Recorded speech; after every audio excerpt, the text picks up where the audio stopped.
Hey guys, Colton Rhodes, High Jung Wing here, coming at you hot with Chapter 6 of Skinny Bitch. It's called You Are What You Eat.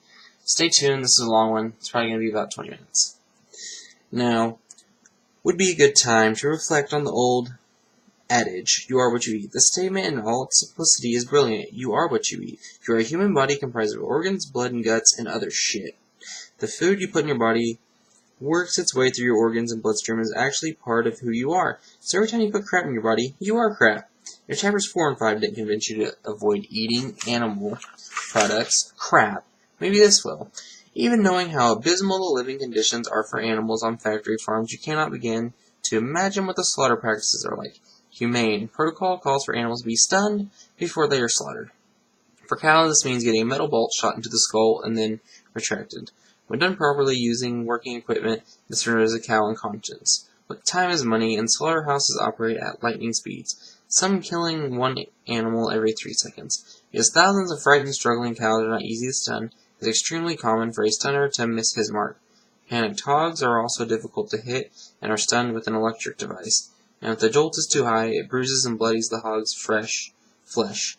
Bad for business, because business comes first on factory farms. The jolt is lowered despite the fact it doesn't properly stun the hogs. Stunned or not, cows and hogs are then strung up from the ceiling by a chain attached to their legs. In theory, while they dangle there, they are supposed to be unconscious. Often they are fully conscious, struggling, screaming, and fearfully staring at the workers while they have their throats stabbed open. Next, they travel along a bleed rail, where they should bleed to death. But again, these large, frightened, struggling, conscious animals are difficult targets, and the stickers, workers who cut the throats, don't always get a good cut. Before cows can bleed to death, they are sent on their way to the head skinners, where the skin is sliced from their heads, while they are still conscious, of course. This is excruciatingly painful, and the cows kick and struggle frantically. To avoid getting injured by the struggling animal, workers will sometimes sever the spinal cord with a knife blow to the back of the head. This paralyzes the animal below the neck so that the worker is safe, but these cows can still feel their skin being sliced away from their faces. Next, their legs and head are chopped off, their entrails removed from their bodies, and then finally they are split in half. Often before the hogs can bleed to death, they are dunked fully conscious into 140-degree scalding water to remove the hair from their bodies. Chickens, because they are so overcrowded and stressed, frequently peck at each other in factory farm workers, so the ends of their beaks are literally chopped off their faces. Even though they currently comprise more than 95% of all animals slaughtered for food, Congress exempted chickens and turkeys from the Humane Slaughter Act, so there is no requirement to stun them. Not that it would matter anyways, because it'd be easier to handle chickens that aren't fighting for their lives. Their heads are sometimes dragged through a hot water bath that has been electrically charged. This paralyzes the birds, but does not render them unconscious. They are snatched up, shackled upside down, and their throats are slashed by a machine at the rate of thousands per hour. Next, they are dunked in scalding water to loosen their feathers. Again, they are supposed to be dead at this point. If the machine misses its mark or the chickens haven't bled to death, they are boiled alive. Then they are placed in a series of machines that literally beat their feathers off them, still alive and having just been scalded, all the while being handled like rubber toys, grabbed by their necks, feet, or wings, and thrown around. You get the idea. In egg-laying factories, male baby chicks are completely useless to farmers because they don't produce eggs. So workers snatch up chicks, speeding on by a conveyor belt, quickly glance at their undersides, and then toss the useless males into the garbage. Yes, literally. Millions of male baby chicks are piled on top of each other in garbage dumpsters left to die. In her book, Slaughterhouse, Gail Esnitz, chief investigator for the Humane Farming Association, interviewed dozens of slaughterhouse workers throughout the country. Every single one admitted to abusing animals and neglecting to report those who did. The following are quotes from slaughterhouse workers taken from her book. They are quite graphic and difficult to read, but we implore that you read each one. It is important to know what our dietary desires are contributing to. Surely you can endure the reading if animals have to endure suffering it. I have seen them take those stunners that are about as long as a yardstick and shove it up the hog's ass. They do it with cows too. In their ears, their eyes, down their throat. They'll be squealing and they'll shove it right down there. Hogs get stressed out pretty easy. If you prod them too much, they have heart attacks. If you get a hog in a chute that's had the shit prodded at him and has a heart attack or refuses to move, you take a meat hook and hook it to his bunghole. You're dragging these hogs alive, and a lot of times the meat hook rips right out the bunghole. I've seen hams, thighs completely ripped open. I've also seen intestines come out. If the hog collapses near the front of the chute, you shove the meat hook into his cheek.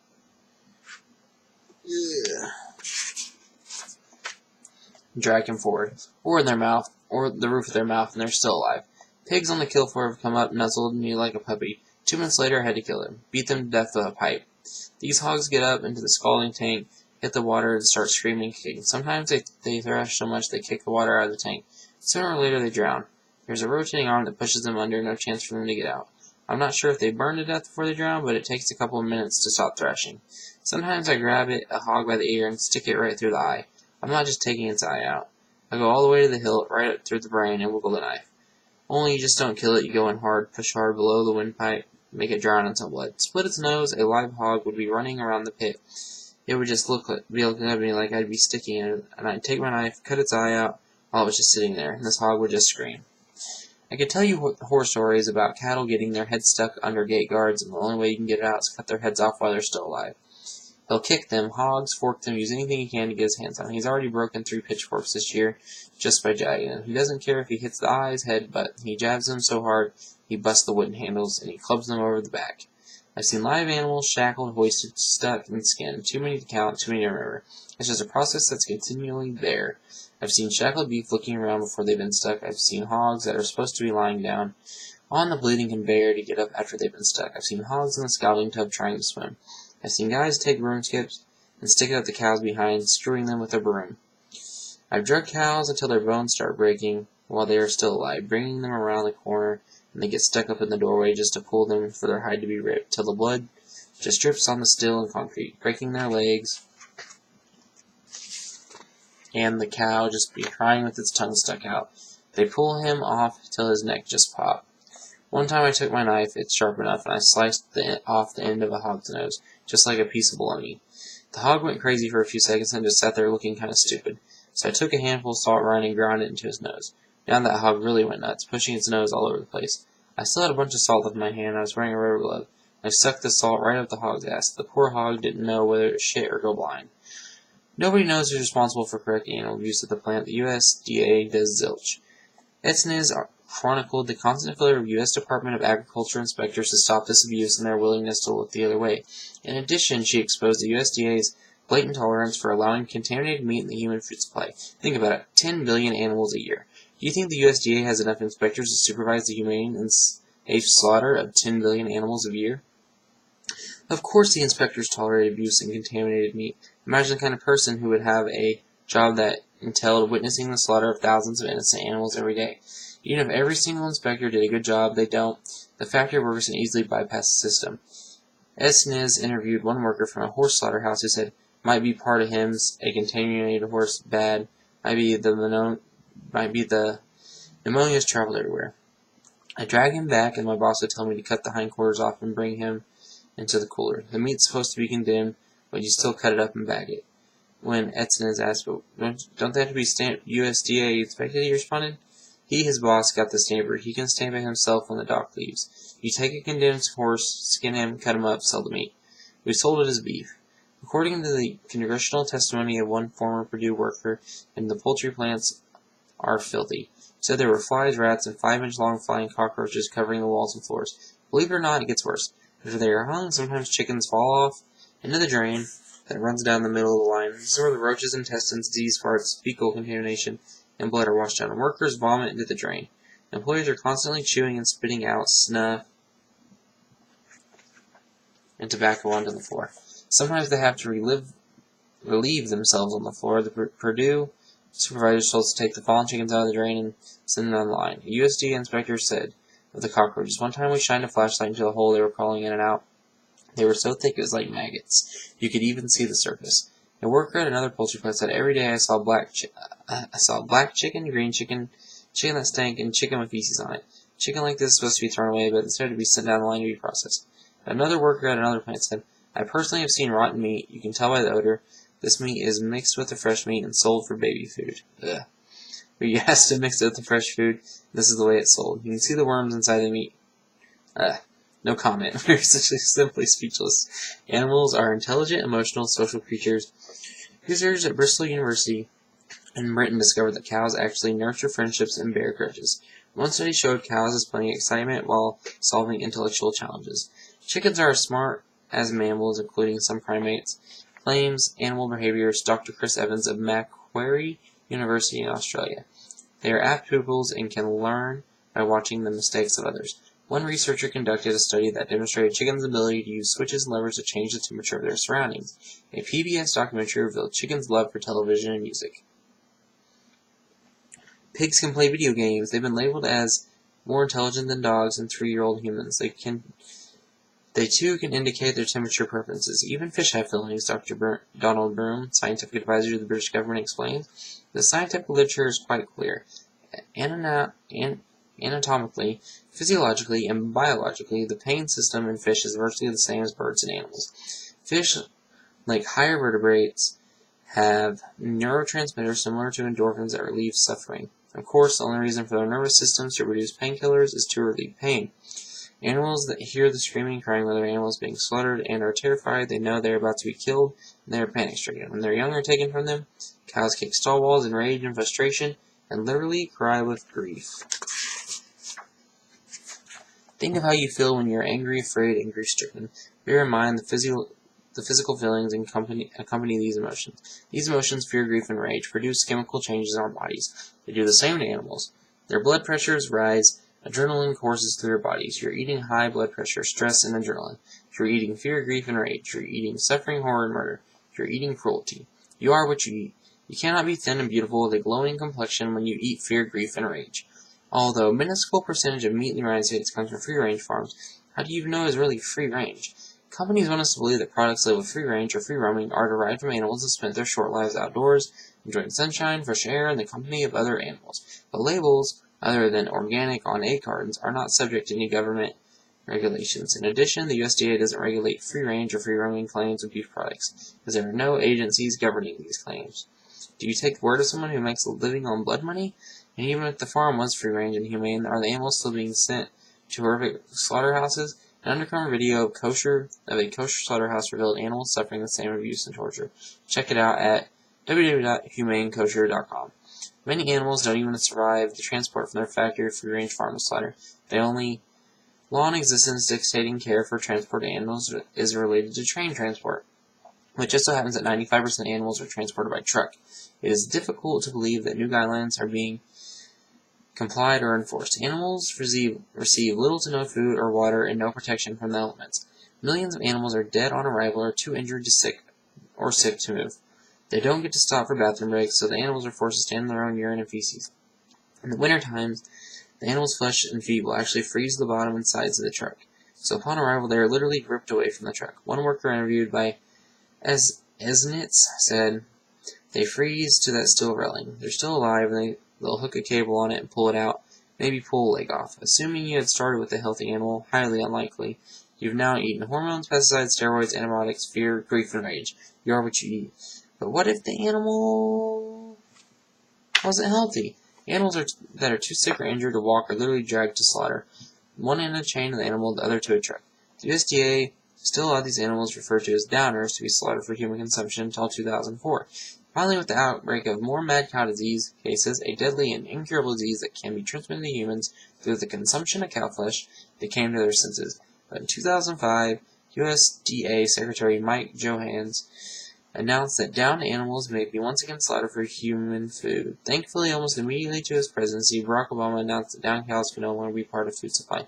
Hopefully, the ban will be complied with and enforced. If it is in addition to all the other filth you're eating, you're also eating whatever illness the animal had.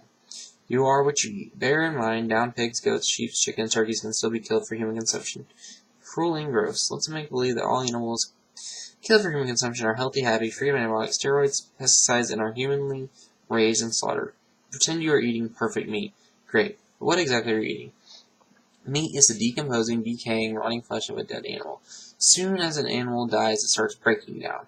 How long has passed between the animal was slaughtered and the time you're eating it? It could be weeks, even months. If you want to put a dead animal corpse that's been rotting away for months in your mouth, in your body, because meat is muscle tissue, it oxidizes in open environment and turns brown. So most meat markets will scrape off brown parts to make it look more appealing. Another trick of the trade is to use tinted lighting in open meat cases to enhance the meat's color. Restaurants and ranchers might call their meat aged to perfection, but no matter how you slice it, it's still a putrefying corpse. You are what you eat. Just because you can't see what's happening doesn't mean it doesn't exist. Every time you have a craving for meat or dairy, remember what goes on inside every slaughterhouse, processing plant, and grocery store. Linda McCartney said it best. If slaughterhouses had glass walls, we'd all be vegetarians. For added motivation with your new lifestyle, visit goveg.com and order a free vegetarian starter kit. So now you're officially vegan, a person who doesn't eat any animal products, no meat, chicken, pork, fish, eggs, milk, cheese, or butter. Feel great about it. Yes, it's challenging to avoid all these foods, but you'll still reap the karmic rewards for being vegan, like being skinny. For starters, you're sparing the lives of at least 90 animals a year. And every environmentalist knows that factory farming is completely destroying the environment. As ridiculous as it sounds, the methane resulting from the burps and farts of 10 billion animals a year is directly responsible for global warming. The urine and feces are polluting and contaminating soil and water all over the country. According to the Environmental Protection Agency, they are the largest polluters of U.S. waterways. Moreover, the amount of land, food, water, energy used to raise 10 billion animals a year for slaughter could be used to grow food for all the starving people in the world. That's right. You being vegan is actually a step toward ending world hunger. Now that's some serious skinny karma. So you shouldn't eat cows, chicken, pigs, eggs, fish, milk, cheese, or eggs. What the hell should you eat? Pretty much everything else. Fruits, vegetables, legumes, nuts, seeds, and whole grains. Deep down, you know all along these foods are best for you. Now it's time to get back on track. Our diets have strayed off so far course where they belong. We've allowed meat to take center stage, with grains and vegetables playing supporting roles. Wrong, wrong, wrong.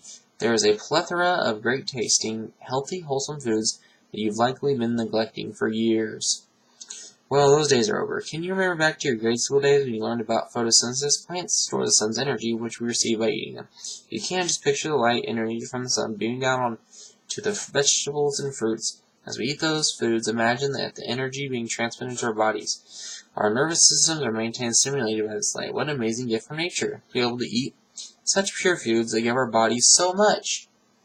However, be advised, all fruits and vegetables are not created equal. Plants need vitamins and minerals to function and grow properly. When they are sprayed with pesticides and grown in chemically treated soil, they won't absorb the proper nutrients. This results in a loss of enzymes. So organic fruits and vegetables, the ones that have been grown in pure, untreated soil without pesticides, have far more enzymes than their conventionally grown counterparts. Any scientist can tell you that food has energy or life to it. Anyone with common sense can tell you that eating a live, fresh fruit is healthier than eating a cooked, canned, preserved one. Why? Because this life comes from the plant's energy, nutrients, phytochemicals, and enzymes. Enzymes are living biochemical factors that we need to survive. They are critical for digestion, breathing, reproduction, and the functioning of DNA and RNA. They also help repair and heal our organs, detoxify our bodies, carry out our nerve impulses, and help us think. There are 3 types of enzymes: metabolic, digestive, and food enzymes. Fortunately, we produce our own metabolic enzymes, which run the whole body, maintain our health, and defend us from illness and infection. But our own enzyme supplies are limited. So to continue healthy bodily functions, we need to supplement with food. When we eat, our bodies release digestive enzymes to break down the food. If we eat foods devoid of enzymes, such as meat, processed food, and even just overcooked food, our bodies will have to work much harder. Harder work means using more of our precious enzymes. Over time, this can result in enlargement of the digestive organs and the endocrine glands. Studies have shown that the increased weight of organs accompanies obesity. This lack of enzymes can also cause a disruption in the body's ability to make enough metabolic enzymes. When we eat foods high in enzymes such as fruit salad or lightly steamed vegetables, we get an enzyme boost along with the meal, so our bodies don't have to work so hard. There's no greater defender of our bodies than enzymes. When not in use for digestion, enzymes are busy repairing and cleaning our bodies. So don't go throwing your enzymes away on shit. How do we get these enzymes into our bodies? We just need to make the following foods part of our daily diets. Fruits, especially pineapples, papayas, bananas, and mangoes.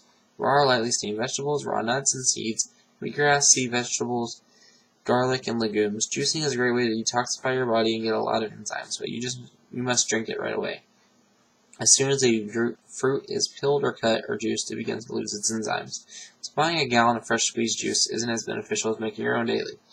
Packaged juice has been pasteurized, and the heat destroys enzymes. Granted, it's still better to drink pasteurized juice than soda, so if you can't juice for yourself, do the best you can. Well, there you have it. Fruits and vegetables are the answer. Unless you're an idiot who wants cancer, obesity, enlarged organs, organic is the way to go. You are what you eat. Boom. That is it for Chapter 6. We will see you in Chapter 7 of Skinny Bitch.